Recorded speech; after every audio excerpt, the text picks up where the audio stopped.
recibir a nuestra presidenta Luisa Magdalena González. Con un fuerte aplauso.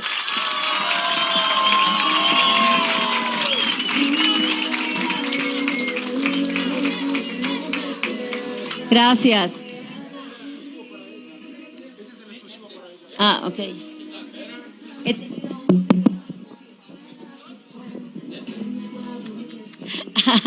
Muchas gracias, gracias. Estábamos preocupadas aquí nosotras comentando, no queríamos que Diego nos esté calculando la edad. Que se quede nomás como se echa la... Con nosotras que no se meta. Estamos preocupadas, vaya a ir uno por uno. Y vamos cada vez con la suya más atrás, vamos, no. Muchas gracias por recibirnos. Y voy a comenzar a hablar enganchando con el discurso, con lo que nos dijo su historia de vida nuestro querido Diego. Y voy a engancharla con la mía.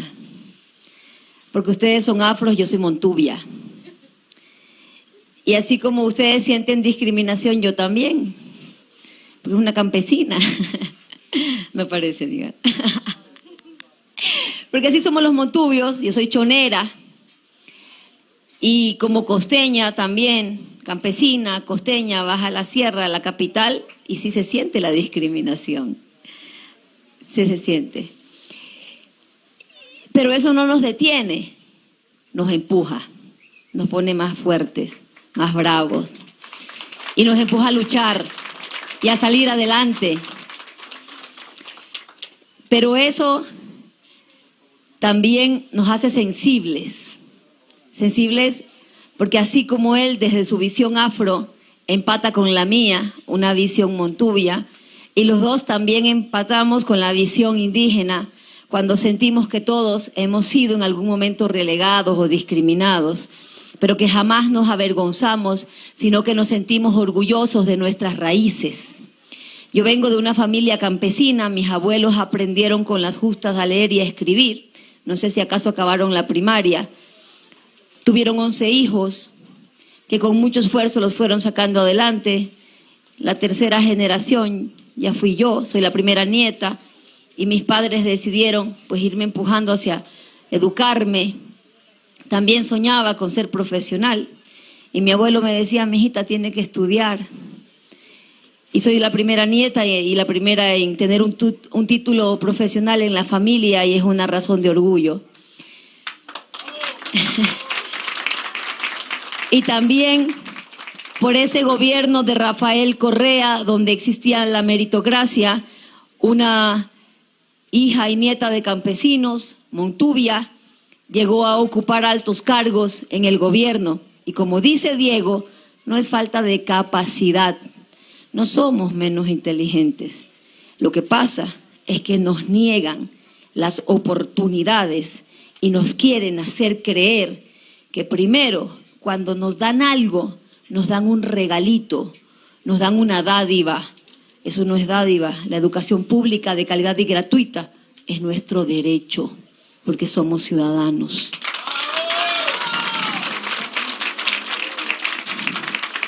Y segundo, las oportunidades de empleo. Solo necesitamos que nos den las oportunidades y nosotros demostramos la capacidad que sí llevamos dentro. Y por eso estamos hoy aquí en la Revolución Ciudadana, porque no nos negó las oportunidades, nos las dio a todos los pueblos y nacionalidades de este país. Y miren, yo defiendo muchísimo la educación pública, porque como decía Diego, es lo que nos daba la oportunidad, lo que nos marcaba el seguir en la pobreza y el subdesarrollo, o lo que nos marcaba la oportunidad de salir adelante y demostrar nuestra capacidad. Estaba yo en Sangolquí, en Quito, y una señora se dio cuenta que alguien de la Revolución Ciudadana estaba ahí, intuyó que podía ser yo, y entró. Y estaba comiendo unos pristiños ahí con miel. Y me dice, ¿usted es Luisa González? Le digo, sí. Me dice, yo vengo a agradecerle. Y yo le digo, ¿y por qué me va a agradecer? Y me dice, mis 2 hijos se graduaron en Europa por una beca de la Revolución Ciudadana y pudieron hacer la maestría con las becas de la Revolución Ciudadana. Pero no solo eso, dice. Mi empleada tenía un hijo. Mi empleada no tenía para pagar la educación de ese hijo. Y el hijo de mi empleada se graduó en Europa con una beca de la Revolución Ciudadana. Eso es lo que está en juego, señores, hoy día aquí. Que esos hijos de las empleadas domésticas, de las madres que tenían el bono de desarrollo humano, de los afros, cholos, montubios, indígenas, podamos salir adelante, porque tenemos la capacidad, tenemos la convicción, tenemos la fuerza, tenemos la valentía, tenemos la sensibilidad para saber lo que sienten nuestros pueblos y elevarlo a política pública y convertirlo en realidad y sacar adelante 18 millones de ecuatorianos. Eso nos jugamos el 15 de octubre. Y lo digo que nos jugamos porque hay dos modelos de país. El modelo que siempre nos excluyó. Porque si ves un afro, un indígena, un cholo, un montubio pidiendo limosna, tú lo miras y dices, ellos son así, ¿no? Han crecido así, es normal, porque son ellos. Pero si ya ves un niño distinto, no, eso sí no, ellos no. Entonces, los derechos nuestros se convierten en un privilegio y nos niegan el presupuesto para la educación pública, el presupuesto para las becas, el presupuesto para la salud, el presupuesto para la infraestructura, nos lo niegan todo. Y nos quieren hacer creer y convencer que la culpa de la pobreza en la que vivimos es nuestra. No, señores, mis abuelos no eran pobres porque querían ser pobres ni por vagos. Porque levantarte a las 5 de la mañana a labrar el campo en este sol, con un machete y un gancho, para luego ir a vender tu producto y que no te paguen lo justo, no es que eres pobre porque quieres. No es que eres pobre por vago.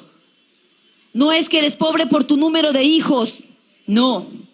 Eres pobre porque te están negando las condiciones dignas de vida. Porque te ponen los insumos para labrar el campo a precios que no vas a recuperar nunca con lo que coseches. Porque lo que tú labras en el campo, nadie te garantiza el precio y dejan que las grandes empresas nos compren nuestros productos al precio que les da la gana y no logramos subsistir. Y eso pasa en todo el país. Y por eso, ¿qué propone la Revolución Ciudadana? Volver a un país que mire hacia todos nosotros, en lo diversos que somos, porque las necesidades también son diversas. No es la misma necesidad en la costa, en la sierra, en la Amazonía, como no son las mismas las necesidades de los indígenas, de los afros, de los montubios, de los cholos. No es lo mismo. Entonces necesitas un gobierno que esté integrado por todos, que haya representación de todos los sectores, porque solo nosotros sabemos lo que sentimos, lo que nos duele y lo que necesitamos. No queremos regalos, queremos respeto y dignidad. Y una ministra decía, sacó ahí el eslogan, apadrina una escuela. Apadrina una escuela, o sea, que venga un rico y apadrine una escuelita y a los niños en la escuela les indiques que tú recibes la caridad de alguien para educarte y que le debes las gracias a ese alguien por quien te estás educando. No es así.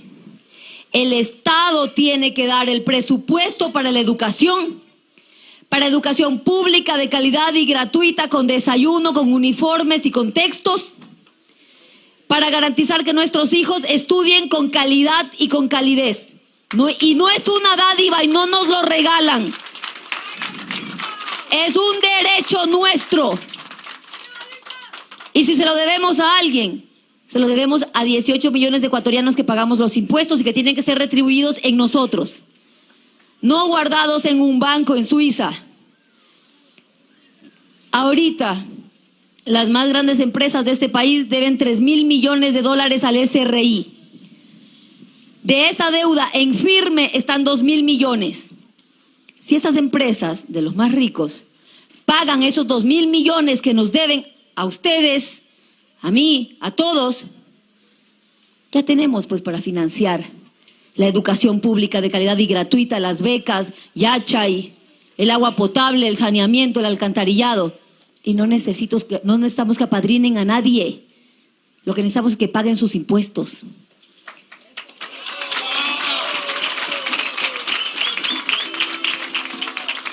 Cuando... Presidencias, Luisa González. Presidencia, presidencia, presidencia, Luisa González.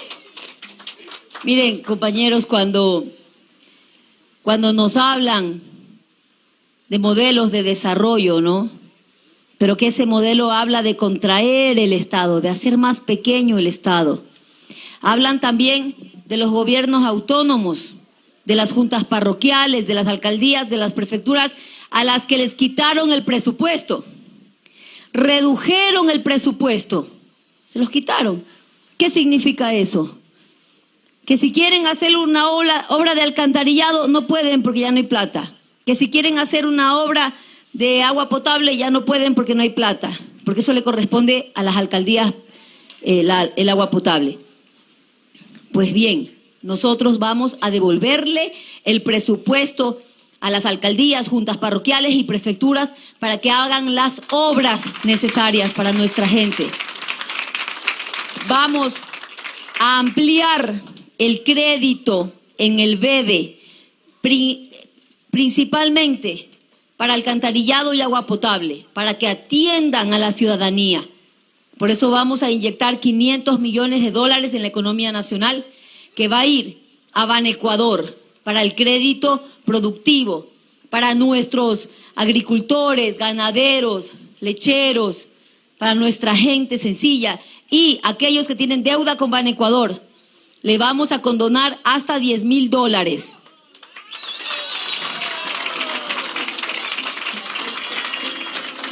Lo que exceda de los $10.000 va a ser refinanciado, pero los vamos a sacar de la central de riesgo. Lo que no se puede permitir es que nuestra gente del sector agropecuario pierda sus tierras. No pueden perder sus tierras por una deuda. Y miren ustedes, yo les hablo que las grandes empresas deben $3.000 millones. El señor de la tienda no emite factura, le clausuran. Se supone que aquí todos somos iguales. Entonces, cuando ha habido grandes deudas, han hecho remisión de deudas, ¿sí o qué, Pepito?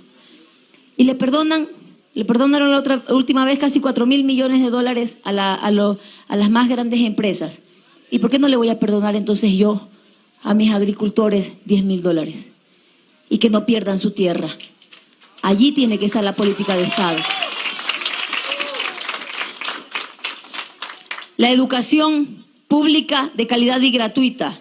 Vamos a invertir $500 millones entre educación y salud.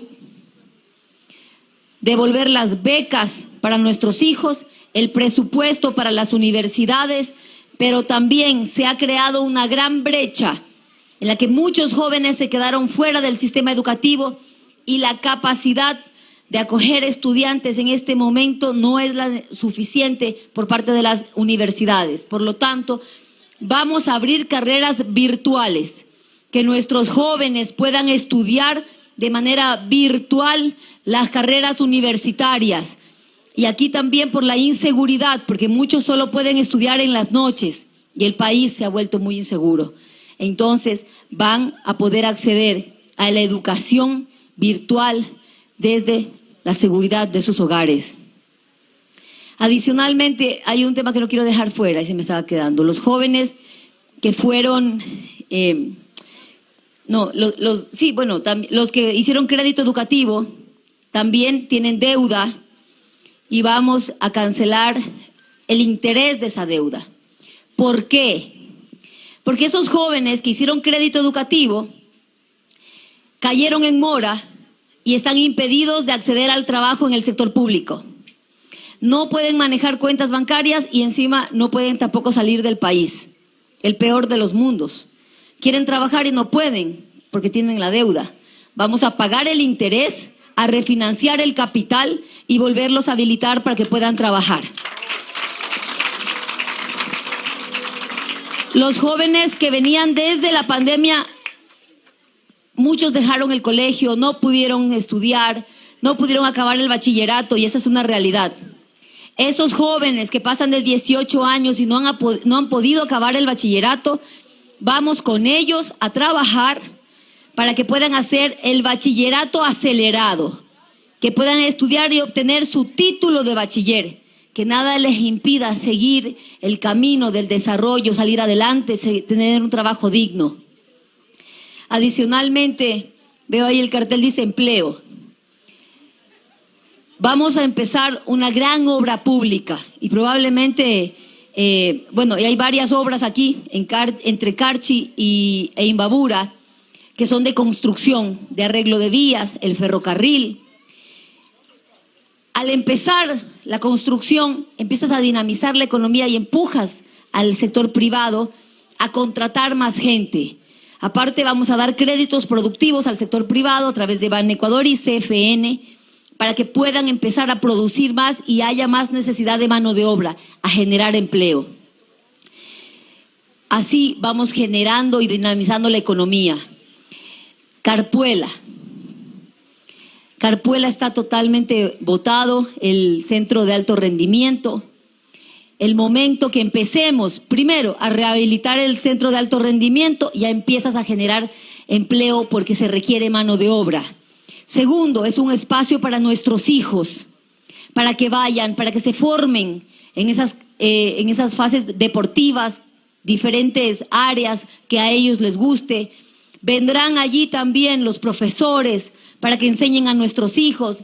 Y no solamente es que nuestros hijos van a poder formarse en deportes, sino que se generan fuentes de empleo también para la comunidad, privilegiando primero, priorizando a la comunidad cercana. El empleo debe nacer del sector, no de otros sitios, porque como decían los compañeros, aquí hay gente capacitada. Y en cuanto a salud, no tenemos acceso a salud, no hay medicinas en los hospitales, no hay médicos. Vamos a volver a contratar al personal de salud, vamos a darles su nombramiento definitivo, porque son ellos los que nos atienden, pues. Pero adicionalmente vamos a volver a hacer las compras públicas de las medicinas. Miren, quebraron el sistema de salud. ¿Para qué? Para beneficiar al sector privado, para derivar todo a las empresas privadas, a las clínicas, pero no a cualquier clínica, a la clínica de los amigos. Ese es el modelo de país que nos estamos jugando. ¿Qué hicieron con la salud? Dejaron sin medicina para privatizar las farmacias. ¿Quién se benefició? Un asesor ad honorem de Guillermo Lasso, el señor Cueva del grupo DIFARE. Despidieron médicos, no compraron equipamiento, no compran hilo de sutura para una cirugía. ¿Qué hacen? Derivan al sector privado. Crece la deuda del Estado con las clínicas privadas, pero eso sí, benefician las clínicas privadas y nosotros no tenemos acceso digno a salud. Todo eso lo vamos a corregir, todo eso vamos a volver a poner en orden y vamos a volver a tener un país que priorice y mire hacia su gente, hacia nosotros, hacia los ecuatorianos, y no como una dádiva, como un derecho, porque nosotros no pedimos caridad. ¿Qué somos acaso para pedir caridad? No, señores, nos miran con respeto, nos tratan con respeto. Lo que pedimos, como decían los compañeros, nuestros derechos colectivos de nuestros pueblos, que están consagrados en las Cartas de Naciones Unidas, que está consagrado en la Constitución. Lo que vamos a hacer es que se cumplan nuestros derechos. Muchas gracias.